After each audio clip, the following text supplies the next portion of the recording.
Šranca prehlavičkoval, Vlasková prihrávka do behu na Šranca, Šrancová strela, Hamzič vyráža.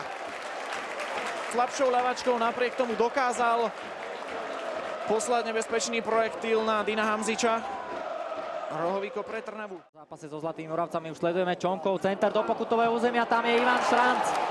A otvára v 7. minúte dnešného stretnutia skóre. Výborná prihrávka od Matúša Čonku a Ivan Šranc už nemal absolútne žiadny problém so presným zakončením.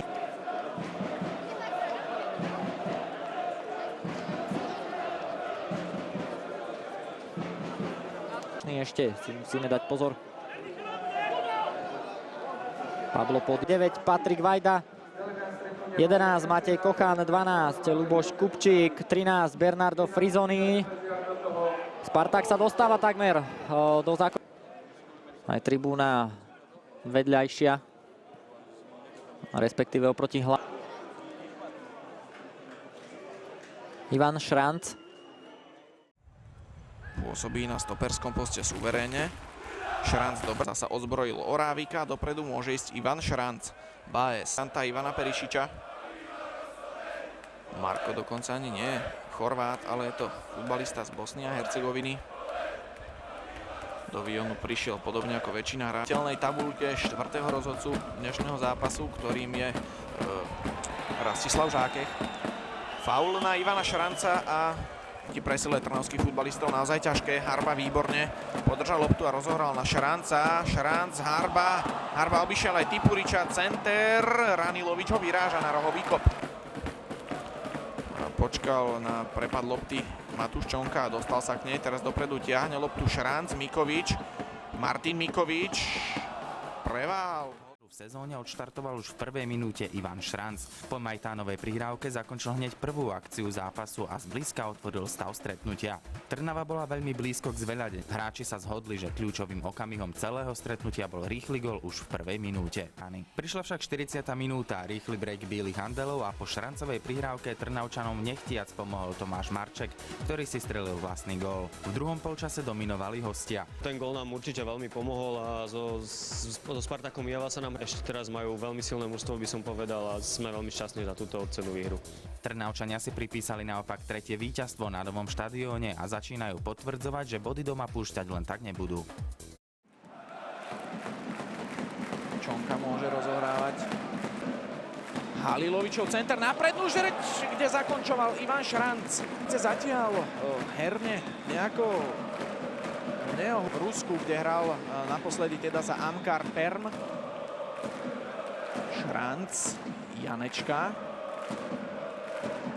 Ivan Šranc, Aldo Baez, Halilovič skúša obstrel, Tofilovský iba vyráža, Šranc gól! 35. minúta stretnutia, Ivan Šranc otvára skóre, Darko Tofilovský neudržal ten obstrel, ktorý poslal na Tofilovského bránu Emir Halilovič. No a Ivan Šranc svojím tretím gólom v sezóne v 35. minúte otvára. Macedónskym brankárom skočila Depetris, ešte loptu do brány nedorazil, ale Šrancovi sa to už podarilo a je to 1-0.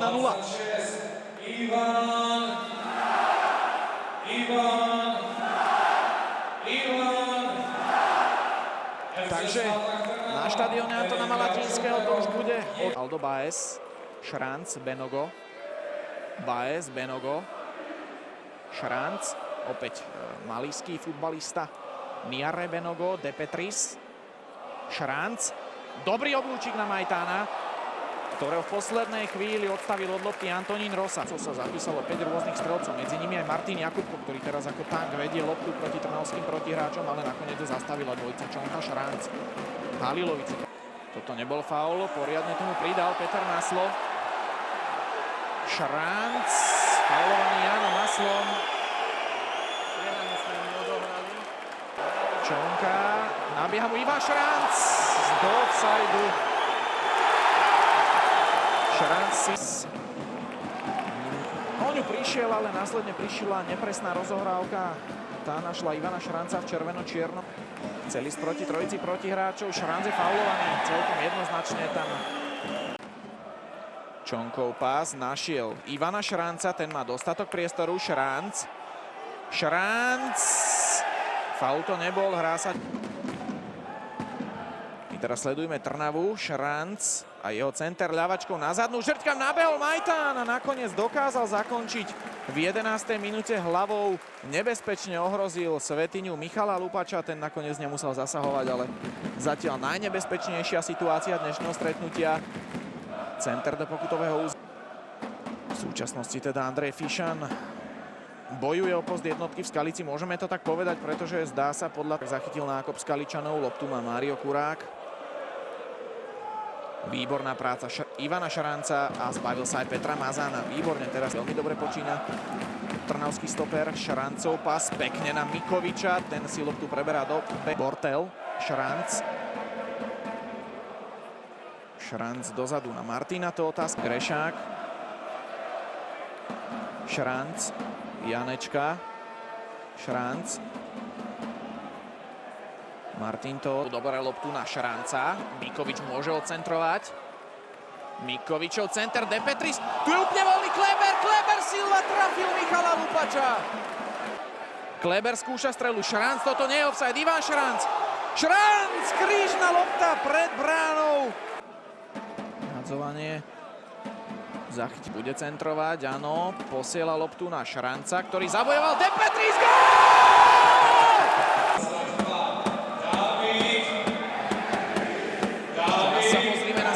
Davida De Petrisa, ten loptu už len doťukol za Michala Lupača, ktorý bol bezmocný. Bolo to zakončenie zblízka do protipohybu brankára. Posunul loptu na Šranca, to nie je offside. Šranc tu úplne voľný, Martin Mikovič. V záverečných minútach dnešného zápasu v 80. minúte stretnutia sa ešte raz pozrime na Mikovičovo zakončenie pravačkou, ktoré skončilo za chrbátom Michala Lupača. Lopta šla k bližšej žrdi, brankár bol bezmocný. Čermák. Výborná práca Šranca, ozbrojili. A Adrian.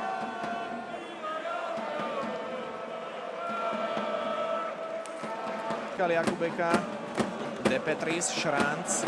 Tak ešte Trnava môže ísť dopredu. Ivan Šranc. Obišiel Andreja Petrovského. Šrancov center na zadnú žrť. Hlinka. Atmosféra tu na štadióne Antona Malatinského je od úvodu fantastická. Trnavskí fanúšikovia mali pred zápasom najlepší strelec Spartaka Trnava. Dôvod je jednoduchý. De Petris je zranený. Dopredu ide Šranc. Prvá šanca Trnavy. Šrancov strelecký pokus zlikvidoval Igor Šemrinec. Rohový kop pre Spartak v 2. minúte zápasu. Šranc pálil netradične svojou slabšou ľavou nohou. Igor Šemrinec sa poriadne zapotil, aby zlikvidoval to jeho zakončenie. Šranc pekne obišiel bráňaceho Milana Rundiča. Dopredu môže ísť Gino van Kessel, ale výborne zapracoval Ivan Šranc. Janečka. Kurešť, ktorému Trenčania najskôr v Žiline pod Ibrahim Rabiu. Atakovaný Šrancom. Výborná práca trnavského futbalistu. Ivan Šranc vystrelil, ale lopta nedokázal proti presile hráčov presne prihrať. Šranc. Stále Ivan Šranc. Emir Halilovič. Zasekol si Šuleka, jeho strelecký pokus je tečovaný a končí. V stredu vo Vione je druhú sezónu. Šranc zblokoval Kupcovú. Šranc spracoval tú prúdku prihrávku srbského stopéra. Šranc. Dobrá prihrávka do stredu ihriska, kde je Lukáš Miha. Území Mikovičov center. Predĺžil Ivan Šranc a loptu vytesnal nad brvno Pavel Kováč. 59. minúta za mohutného povzbudzovania trnavského Kotla, ktorý je za bránou Pavla Kováča. Tak ako sme boli zvyknutí počas. Mikovičov pás nájde Šranca. Tambe. Robert Tambe. Šranc opečiatkoval brvno, ešte De Petris. Nie, už sa nedostal do zakončenia. Obrovská šanca Trnavy. Ivan Šranc mal príležitosť dať svoj 4. gól v sezóne, ale rozozvučal iba konš. Napravo má voľného Šranca, ten dostáva loptu a môže centrovať. Šrancov center Godalo iba pohľadil, Tambe opäť v hlavičkovom zakončení, opäť iba... 37 bodov a viac bodov na ihriskách súperov ukoristili doteraz iba Trenčín a Slovan. Kóňa. Teraz ako keby sa Tomáš Kóňa pridlho rozhodoval, čo s loptou urobí, napokon o ňu... V druhom polčase Slovan menej aktívny, že by teraz už sa tam tlačil Jakub. Teraz si to Simovič prehadzoval, nemal skrotenú tú loptu, nemohol rozohrať. A tak, zaujímavý priestor pre Rob.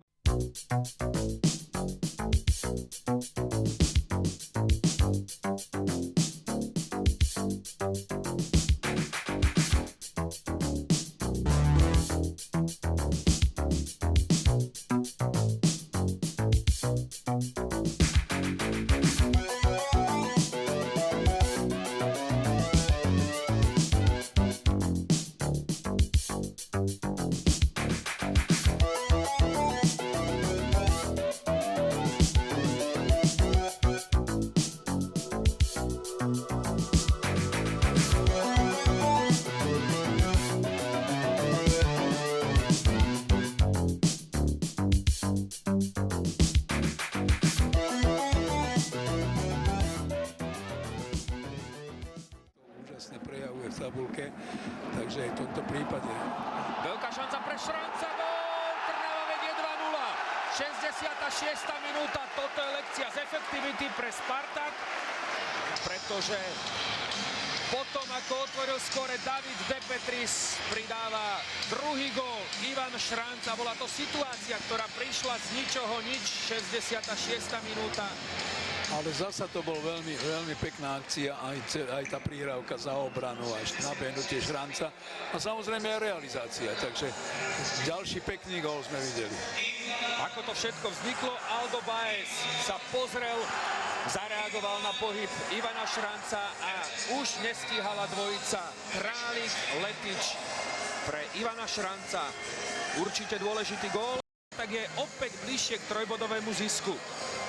Šranc so 4. zásahom v tejto sezóne Fortuna ligy. Jakubechov nákop skončil Kleščíka, tento ale neurobil najlepšie. Trnava môže ísť dopredu, Šranc vysúva Davida De Petrisa. De Petris to urobil vynikajúco, ale Šemrinec... Tak, v 6. minúte aj prvá obrovská šanca Trnavy. Po chybe kapitána Trenčanov Petra Kleščíka v nej bol David De Petris. Ten ale neprekonal svojho bývalého. Udržal loptu na ihrisku. Výborná práca teraz v podaní pravého obrancu Trnavy. Jakubechov. Dlhý nákop. Šranc prehral hlavičkový súboj s Lukášom Skovajsom. Tu má opäť Trenčín. Skovajsa. Faul Šranca. Break Trnavy sa nekoná. Prakticky mal na svojom konte až do reprezentačnej prestávky iba jednu jedinú minútu zo zápasu proti Baez. Vysúva Šranca, to nie je offside. Šranc proti nemu Šemrinec. Gól! 65. minúta, Ivan Šranc dáva na 3-1. Podobná situácia ako vo finále Slovnaft Cupu. Igor Šemrinec vybehol z brány, tam ho vtedy obišiel Adam Zrelák.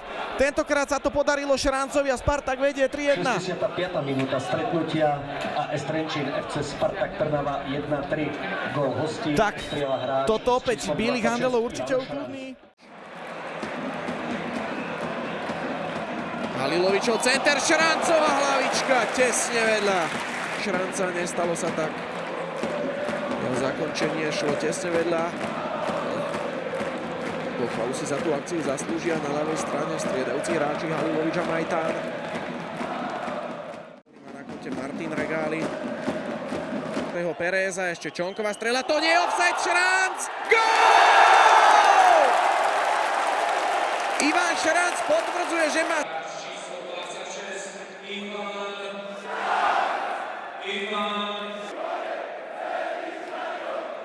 Ešte raz sa pozrieme na Šrancov gól. Ťažko povedať, či sa tam offside jednalo alebo nie.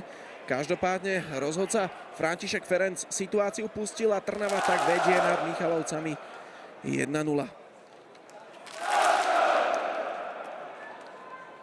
Ako strela z priameho kopu. Grešák z prvej na Šranca. Dobrá prihrávka. Šrancov center. Do lopty sa nedostal žiadny. A vidí nabiehajúceho Šranca, výborná belová lopta. Šranc skončil na hracej ploche, ale faul sa nepíska, budeme sledovať iba odkop od brány. Andrej Kadlec, Ivan Šranc v dobrej pozícii a gól! Kontaktný zásah v závere prvého polčasu, ktorý oni moje slová vyvrátili v hodine 12. Takže v minúte Marek Kuzma potom zvýšil vedenie Vionu v 36. Toto nie je faul a Belo strieľa. Kováč má problém, ešte tá Šranc a loptu má Pavel Kováč. Brankár Mikovičov center, loptu od hlavičkou, ale defenzíva ešte chyba Pavla Kováča, Trnava vedie 3-2. Šranc ukázali veľký charakter v tomto zápase, hoci v prvom polčase im to moc nešlo. Boli síce lepší na lopte, ale nevypracovávali si šance. Viem si predstaviť, čo Miroslav Karán chlapcom povedal v šatni. No a v druhom polčase Senobrat a vedie 3-2. Ešte raz sa pozrime na ten gól. Pavel Kováč tam šiel do súboja. Tu sa nemohlo jednať o faul. Jednoducho Kováč absolútne zluftoval v tom súboji. Ešte raz sa na to pozrime. Obrovská chyba Pavla Kováča a gól.